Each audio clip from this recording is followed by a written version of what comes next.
हिमाचल प्रदेश में बहुमत मिलने के बाद कांग्रेस सरकार बनाने की कवायद में जुट गई है। शिमला में 3 बजे आज कांग्रेस विधायक दल की बैठक होगी, जिसमें मुख्यमंत्री के नाम पर मोहर लग सकती है। मुख्यमंत्री पद के लिए जिन नामों पर चर्चा है, उनमें विक्रमादित्य सिंह, प्रतिभा सिंह, सुखविंदर सिंह सुक्खू और मुकेश अग्निहोत्री का नाम शामिल है। भूपेंद्र सिंह हुड्डा, भूपेश बघेल और राजीव शुक्ला विधायक दल की बैठक में ऑब्जर्वर के तौर पर शामिल होंगे।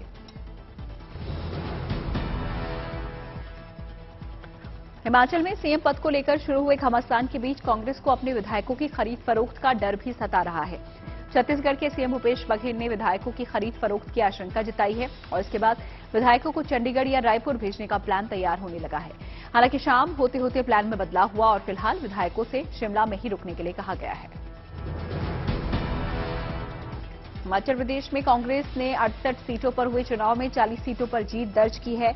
रिवाज बदलने के नारे के साथ उतरी बीजेपी को 25 सीटें मिली हैं। सीएम जयराम ठाकुर ने हार स्वीकार करते हुए राज्यपाल को अपना इस्तीफा सौंप दिया है। जयराम ठाकुर ने उम्मीद जताई है कि नई सरकार प्रदेश के लोगों को किया गया अपना वादा पूरा करेगी।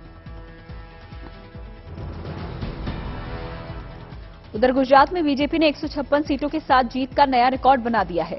ये गुजरात में किसी भी पार्टी की अब तक की सबसे बड़ी जीत है। गुजरात में इस बार कांग्रेस को 17 सीटें मिली, जबकि पहली बार गुजरात में चुनाव लड़ रही आम आदमी पार्टी के खाते में 5 सीटें आई हैं।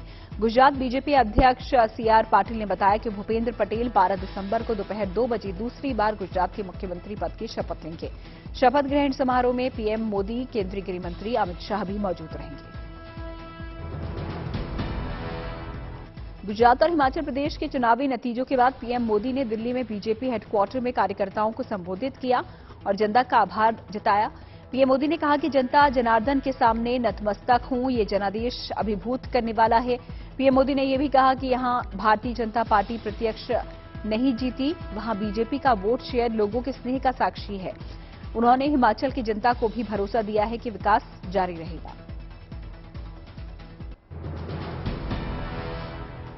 गुजरात चुनाव के नतीजों के बाद आम आदमी पार्टी के संयोजक अरविंद केजरीवाल ने कहा है कि वो इस बार किला भेदने में कामयाब हुए हैं, अगली बार वो किला जीतने में कामयाब होंगे।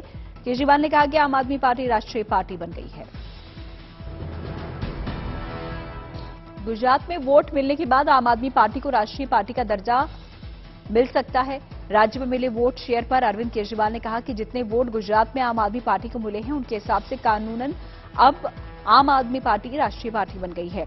देश में चंद पार्टियां हैं जिन्हें राष्ट्रीय पार्टी का दर्जा हासिल है, उनमें आम आदमी पार्टी भी शामिल हो गई है।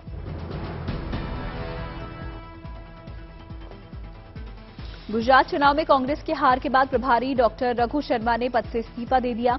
राजस्थान कांग्रेस के नेता रघु शर्मा को गुजरात का प्रभारी बनाया गया था। कांग्रेस की करारी हार की जिम्मेदारी लेते हुए उन्होंने राष्ट्रीय अध्यक्ष मल्लिकार्जुन खड़गे को अपना इस्तीफा भेज दिया है। यूपी में मैनपुरी लोकसभा सीट पर हुए उपचुनाव में बड़ी जीत से समाजवादी पार्टी गदगद है। मैनपुरी में डिंपल यादव ने बीजेपी प्रत्याशी रघुराज सिंह शाक्य को 2,80,000 से ज्यादा वोटों से हराया। इस ऐतिहासिक जीत के साथ ही डिंपल यादव मैनपुरी लोकसभा सीट से पहली महिला सांसद बन गई हैं। मुलायम सिंह यादव के निधन के बाद मैनपुरी सीट पर उपचुनाव हुआ था। जीत के बाद डिंपल यादव ने कहा है कि ये नेताजी की जीत है। मैनपुरी उपचुनाव के नतीजों के बाद शिवपाल सिंह यादव की प्रगतिशील समाजवादी पार्टी का समाजवादी पार्टी में विलय हो गया है। अखिलेश यादव और चाचा शिवपाल यादव एक साथ नजर आए।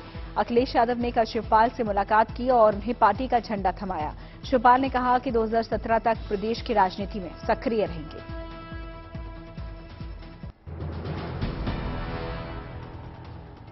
आजम खान का गढ़ मानी जाने वाली रामपुर सीट पर समाजवादी पार्टी को हार का सामना करना पड़ा। रामपुर में बीजेपी ने समाजवादी पार्टी को 33,000 से ज्यादा वोटों से हरा दिया। बीजेपी ने आकाश सक्सेना को अपना उम्मीदवार बनाया था, तो वहीं एसपी ने असीम राजा को प्रत्याशी बनाया था। चुनाव में जीत के बाद बीजेपी प्रत्याशी आकाश सक्सेना ने कहा कि हिंदू मुस्लिम दोनों ने मुझे वोट दिया। उधर खतौली उपचुनाव में एसपी आरएलडी प्रत्याशी मदन भैया चुनाव जीत गए। बिहार की कुढ़नी विधानसभा सीट पर हुए उपचुनाव में जेडीयू को झटका लगा। बीजेपी ने इस मुकाबले में जोरदार जीत दर्ज की है। कुढ़नी उपचुनाव में बीजेपी उम्मीदवार केदार प्रसाद गुप्ता ने जेडीयू प्रत्याशी मनोज कुशवाहा को 3,632 वोटों के अंतर से मात दे दी। नीतीश कुमार के एनडीए गठबंधन से बाहर होने के बाद बिहार में ये पहला चुनाव था जहां पर जेडीयू का सीधा मुकाबला बीजेपी से था। कांग्रेस की पूर्व अध्यक्ष सोनिया गांधी आज अपना 76वां जन्मदिन मना रही हैं। पीएम मोदी, कांग्रेस अध्यक्ष मल्लिकार्जुन खड़गे ने सोनिया गांधी को जन्मदिन की शुभकामनाएं दी हैं। गुजरात और हिमाचल के चुनावी नतीजों के बाद सोनिया गांधी कल रणथंभौर पहुंची। खबर है कि आज शाम गांधी परिवार सोनिया का जन्मदिन सेलिब्रेट करेगा। प्रियंका और राहुल भी उनके साथ होंगे। सोनिया गांधी, राहुल गांधी और प्रियंका गांधी ने रणथंभौर स्थित जोगी महल देखा और बाघों का दीदार किया। खबर है कि सोनिया गांधी राजस्थान में भारत जोड़ो यात्रा में भी शामिल हो सकती हैं। राजस्थान के बूंदी में भारत जोड़ो यात्रा के दौरान राहुल गांधी ने बच्चों को हेलीकॉप्टर की सैर कराई। जब राहुल गांधी अपनी मां सोनिया गांधी के पास जाने के लिए बूंदी के नैनानी फार्म से हेलीकॉप्टर से रवाना होने लगे तो वहां बच्चों से उनकी मुलाकात हुई। बच्चों ने राहुल गांधी के साथ हेलीकॉप्टर में जाने की इच्छा जताई तो राहुल ने 4 बच्चों को अपने साथ लेकर हेलीकॉप्टर में एक चक्कर लगाया और वापस उन्हें हेलीपैड पर ही उतारा। सूत्रों के हवाले से खबर है कि आईसिस के बढ़ रहे खतरे को देखते हुए गृह मंत्रालय ने एनआईए की टीम मालदीव भेजी है। एनआईए की सुपर कॉप टीम को मालदीव भेजा गया है। खबर है कि हाल ही में मालदीव की पुलिस और जांच एजेंसी ने आईसिस के 15 आतंकियों को गिरफ्तार किया था। सूत्रों की खबर है कि गिरफ्तार 15 आतंकियों ने खुलासा किया है कि वो जाकिर नाइक के वीडियो और भड़काऊ भाषण सुनकर आईसिस में शामिल हुए। भारत से एनआईए की एक टीम को इन आतंकियों से पूछताछ और मालदीव की जांच एजेंसी की मदद के लिए भेजा गया है।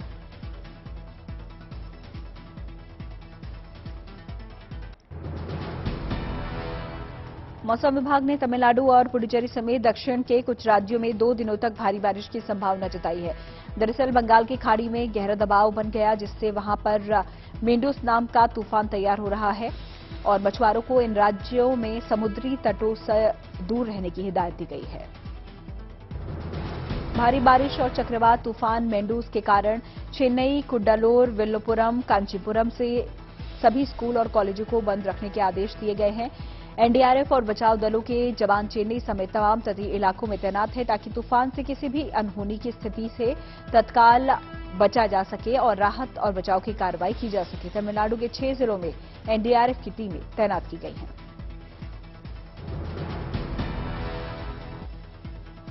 नासिक में वन विभाग जख्मी परिंदों और जानवरों को बचाने के मिशन में जुटा है और इसी मुहिम के तहत इन लोगों ने कई दुर्लभ परिंदों और दूसरे जीवों को नया जीवन दान दिया। वन विभाग की ये टीम इको फ्रेंडली सर्कल बनाने में जुटी है ताकि वन्य जीव और बेहतर हो सके और समृद्ध हो सके। भारतीय स्टार्टअप कंपनियों के लिए अच्छी खबर है। सैमसंग ने कहा है कि वो भारत में तकनीक से जुड़े स्टार्टअप के साथ काम करेगी ताकि उन्हें इस क्षेत्र में अलग अलग मदद दी जा सके। सैमसंग उन स्टार्टअप को सहयोग करेगी जो कि भारत सरकार की डिजिटल इंडिया योजना के तहत काम कर रहे हैं। सरकार ने छतों पर लगने वाले सोलर पैनल की योजना को 31 मार्च तक बढ़ा दिया है। सरकार इस योजना के तहत सब्सिडी देती है। पीएम मोदी ने ये योजना इसी साल जुलाई में शुरू की थी और इसके लिए ज्यादा जानकारी आप www.solarrooftop.gov.in पर प्राप्त कर सकते हैं। बेंगलुरु में आर्मी सर्विस कॉर्प्स के जाबाजों ने अपनी युद्ध कला का शानदार प्रदर्शन किया। 11वीं रीयूनियन और 262वें स्थापना दिवस के मौके पर एएससी के जाबाज जवानों ने इस मौके पर तरह तरह के स्टंट दिखाकर सबको रोमांचित कर दिया। जवानों ने इस दौरान कई शानदार फॉर्मेशन पेश किए। एएससी की स्थापना 1760 में हुई थी और इसका हेडक्वार्टर बेंगलुरु में है।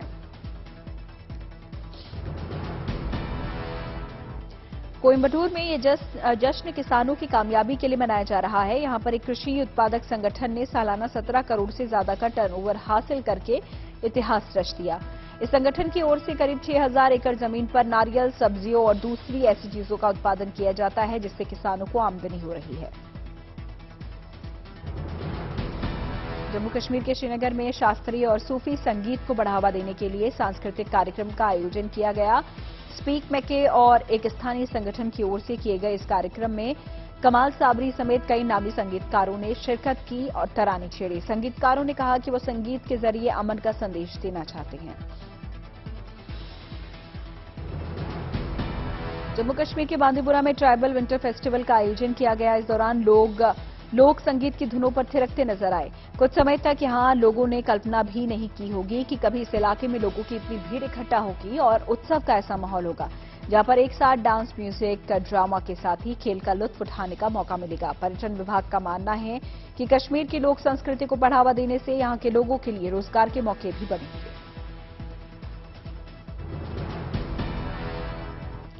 जम्मू कश्मीर में बडगाम की बेटी हिना फिरदौस अब दुनिया के नाम रोशन करेगी, देश का नाम रोशन करेगी और हिना का चयन इंटरनेशनल ताइक्वांडो चैंपियनशिप के लिए हुआ है और इस मुकाबले में हिना भारत का प्रतिनिधित्व करेंगी। इंटरनेशनल ताइक्वांडो चैंपियनशिप थाईलैंड में होने वाली है। नागपुर मुंबई हाईवे की शानदार तस्वीरें सामने आई हैं। ड्रोन से ली गई इन तस्वीरों से साफ है कि जब नजारा इतना मनमोहक है तो सफर कितना शानदार होगा। इस हाईवे को नाम दिया गया है बाला साहेब ठाकरे समृद्धि एक्सप्रेसवे। ये महामार्ग नागपुर और मुंबई के बीच 10 जिलों के 292 गांव को तरक्की की राह दिखाएगा। हाईवे की कुल लंबाई 701 किलोमीटर है और दावा किया जा रहा है कि नागपुर मुंबई के बीच की ये दूरी महज अब 7 घंटे में पूरी की जा सकेगी। पहले चरण में नागपुर से शिरडी के बीच 550 किलोमीटर हाईवे का निर्माण कार्य पूरा हो चुका है।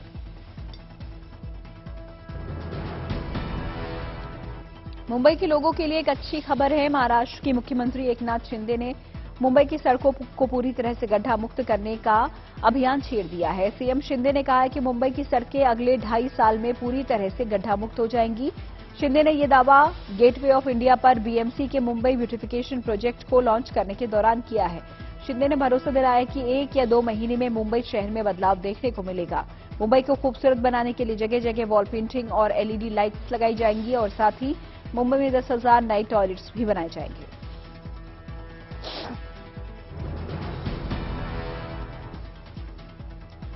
केंद्रीय सड़क परिवहन मंत्रालय ने इस वित्त वर्ष में 12,000 किलोमीटर से ज्यादा का नेशनल हाईवे बनाने का लक्ष्य रखा है। इस बात की जानकारी कैबिनेट मंत्री नितिन गडकरी ने लोकसभा में लिखित में दी। गडकरी ने बताया कि देश में नवंबर तक करीब 5,000 किलोमीटर की सड़क तैयार कर ली गई है। हवाई यात्रा करने वालों के लिए अच्छी खबर है। सरकार ने देश भर के एयरपोर्ट पर भीड़ कम करने के लिए कई उपाय किए हैं। ये जानकारी केंद्रीय नागरिक उड्डयन मंत्री ज्योतिरादित्य सिंधिया ने लोकसभा में दी। सिंधिया के मुताबिक जल्द ही इसका असर जमीनी तौर पर भी नजर आएगा।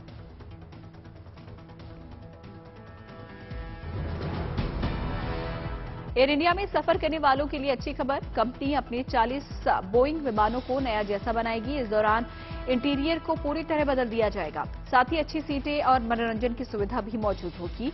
इसके लिए कंपनी करीब 3,300 करोड़ रुपए खर्च करेगी।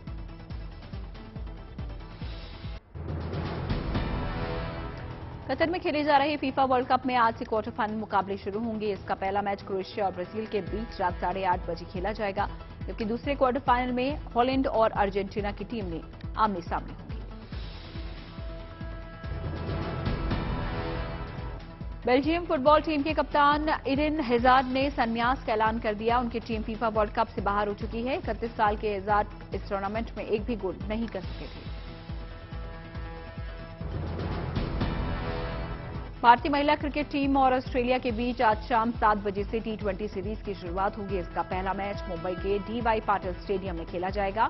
दोनों टीमों के बीच 5 मैचों की T20 सीरीज खेली जाएगी। एशिया कप में जीत दर्ज करने के बाद ये टीम के लिए पहला मौका होगा जब वो T20 खेलने उतरेगी। दूसरी तरफ ऑस्ट्रेलिया की टीम कॉमनवेल्थ गेम्स में गोल्ड जीतने के बाद T20 खेलने के लिए पहली बार विदेशी दौरे पर है। बीसीसीआई ने श्रीलंका, न्यूजीलैंड और ऑस्ट्रेलिया के खिलाफ 3 घरेलू सीरीज के लिए शेड्यूल जारी कर दिया है। जनवरी में श्रीलंका के साथ T20 और वनडे सीरीज होगी, जबकि जनवरी के तीसरे हफ्ते में न्यूजीलैंड के साथ टीम इंडिया 3-3 वनडे और T20 खेलेगी। इसके बाद ऑस्ट्रेलियाई टीम फरवरी-मार्च में भारत का दौरा करेगी। क्रिकेटर रोहित शर्मा की पत्नी ऋतिका सजदेह ने इंस्टाग्राम पर एक स्टोरी अपलोड की है, जिसमें उन्होंने अंगूठी में चोट के बावजूद बांग्लादेश के खिलाफ बल्लेबाजी करने उतरे रोहित की तारीफ की। उन्होंने लिखा कि आप जिस तरह के इंसान हो, मुझे उस पर काफी गर्व है। ऐसे हालात में खेलने जाना और एक कमाल की पारी खेलना शानदार है। कनाडा के मॉन्ट्रियल शहर में चल रही COP15 की बैठक में UN महासचिव एंटोनियो गुटेरेश शामिल हुए। गुटेरेस ने कहा कि प्रकृति के बिना हमारे पास कुछ नहीं है। उन्होंने जलवायु परिवर्तन को लेकर कड़े कदम उठाने की मांग की। COP15 की इस बैठक में दुनिया के 600 से ज्यादा नेता शामिल हैं।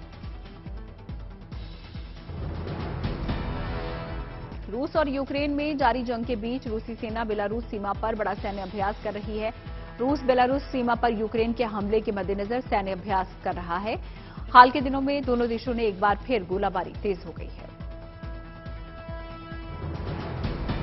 पेरू में बड़ा राजनीतिक बदलाव हुआ है। उपराष्ट्रपति डीना बोलुआर्टे ने राष्ट्रपति पद की शपथ ली है, तो वहीं की पहली महिला राष्ट्रपति भी हैं।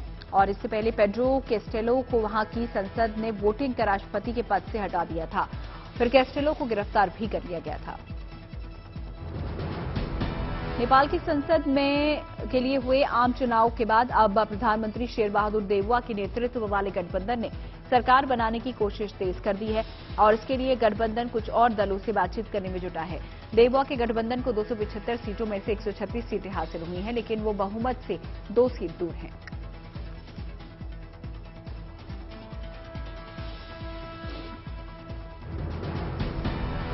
ब्रिटेन के किंग चार्ल्स की तस्वीर अब सिक्कों में भी नजर आएगी। खास बात यह है कि सिक्के के दूसरी तरफ क्वीन एलिजाबेथ की तस्वीर होगी, जिनका हाल ही में निधन हो गया है।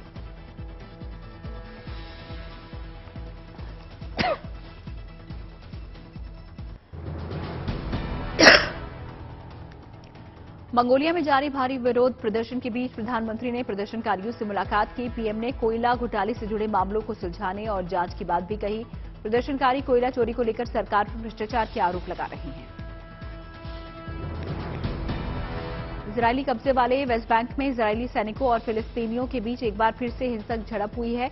इजरायली सेना के हमले में 3 फिलिस्तीनियों की मौत हो गई। छापेमारी को लेकर लंबे समय से इजरायली सेना और फिलिस्तीन के बीच विवाद चल रहा है।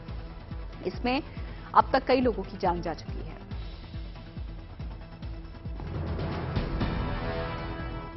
दक्षिण कोरिया ने प्रदर्शन कर रहे ट्रक चालकों को काम पर लौटने का आदेश दिया है। इतना ही नहीं, सरकारी आदेश नहीं मानने वालों का लाइसेंस भी रद्द हो सकता है। वेतन बढ़ोतरी की मांग को लेकर ट्रक ड्राइवर कई दिनों से हड़ताल पर हैं। हड़ताल की वजह से अर्थव्यवस्था पर बुरा असर पड़ा है। चीन में कोरोना प्रतिबंधों में मिली छूट के बाद बड़ी संख्या में लोग घरों से बाहर निकले, जिसकी वजह से लोगों के चेहरे पर मुस्कान नजर आई। लेकिन कोरोना केस बढ़ने की वजह से सरकार टेस्टिंग बढ़ाने पर जोर दे रही है। चीन में हर दिन करीब 30,000 से ज्यादा मामले सामने आ रहे हैं। ब्रिटेन के क्लेरेंस हाउस में क्रिसमस की रौनक दिखी। क्लेरेंस हाउस में क्वीन कंसर्ट कैमिला ने ट्री लगाकर क्रिसमस की औपचारिक शुरुआत की। ट्री को सजाने में बच्चे भी शामिल हुए। क्रिसमस ट्री की सजावट के मौके पर क्वीन कंसर्ट हर साल बच्चों को शामिल करती हैं।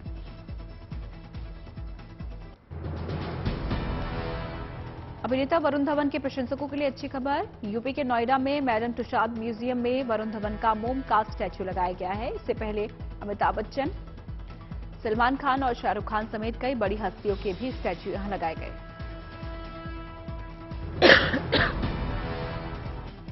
अभिनेता धर्मेंद्र कल 87 साल के हो गए हैं और इस मौके पर उनके परिवार ने सोशल मीडिया पर उन्हें बधाई दी। बॉबी देओल ने उनके साथ हवन की तस्वीर सोशल मीडिया पर शेयर की।